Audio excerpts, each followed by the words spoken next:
বিসমিল্লাহির রহমানির রহিম। সম্মানিত ভিউয়ার্স, আপনাদের সামনে আরেকটি সুদ কষা অঙ্ক নিয়ে আসছি। এখানে প্রশ্নটা হচ্ছে, হামিদ সাহেব ব্যাংকে ৫,০০০ টাকা জমা রাখলেন। বার্ষিক 10% হার মুনাফায় 6 বছরে মুনাফা কত হবে? তাহলে একটা জিনিস চিন্তা করেন, এখানে কি বের করতে বলছে? মুনাফা। আচ্ছা, আগের ভিডিওতে দেখিয়েছিলাম যে একটা সুদ কষা অঙ্ক করতে গেলে 4টা টপিক জানতে হয়। একটা হচ্ছে আসল, মুনাফা, মুনাফার হার, সময়। এখন এখানে কি কি দেওয়া আছে?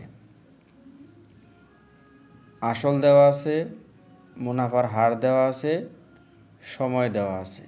কি দেওয়া নাই? মুনাফা দেওয়া নাই। এই মুনাফাটা বের করতে বলা হয়েছে। এখন আমরা জানি মুনাফা বের করার একটা সূত্র,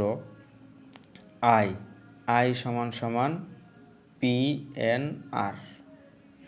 এই সূত্রটা মনে রাখার একটা সহজ টেকনিক হলো, যদি এটা আমি এভাবে বলি, আমি আর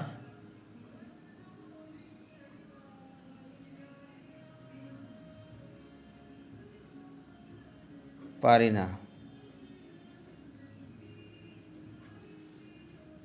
তাহলে আইতে হচ্ছে আমি, আরতে হচ্ছে আর, পিতে পারি না, এনতে হচ্ছে না। তাহলে দেখেন PNR গুণাকারে আছে, তাহলে আমি লিখতে পারি কি PNR। ওকে, তাহলে এখানে পি এর মানটা কত ছিল? ৫,০০০ টাকা বসাইলাম। সময় কত ছিল? 6 বছর বসালাম। এখন এই যে মুনাফার হার 10% ছিল, এই পার্সেন্টকে ভগ্নাংশ আকারে লিখে 100 দেওয়া যায়, পার্সেন্টকে 100 করা যায়। সেক্ষেত্রে এই 0 কাটা দিলে 10/1। তাহলে এই আর এর জায়গায় 10/1 বসালাম। যেহেতু এই সংখ্যাগুলো গুণ আকারে আছে, সেক্ষেত্রে আমি এই 0 কেটে দিলাম। নিচে 1 রইল, উপরের সংখ্যাগুলো আমি কি করলাম? গুণ করলাম। গুণ করলে এখানে 3,০০০ টাকা হচ্ছে মুনাফা, যা আয়ের মান। তাহলে সেক্ষেত্রে আমি লিখতে পারি নির্ণয় মুনাফা 3,০০০ টাকা।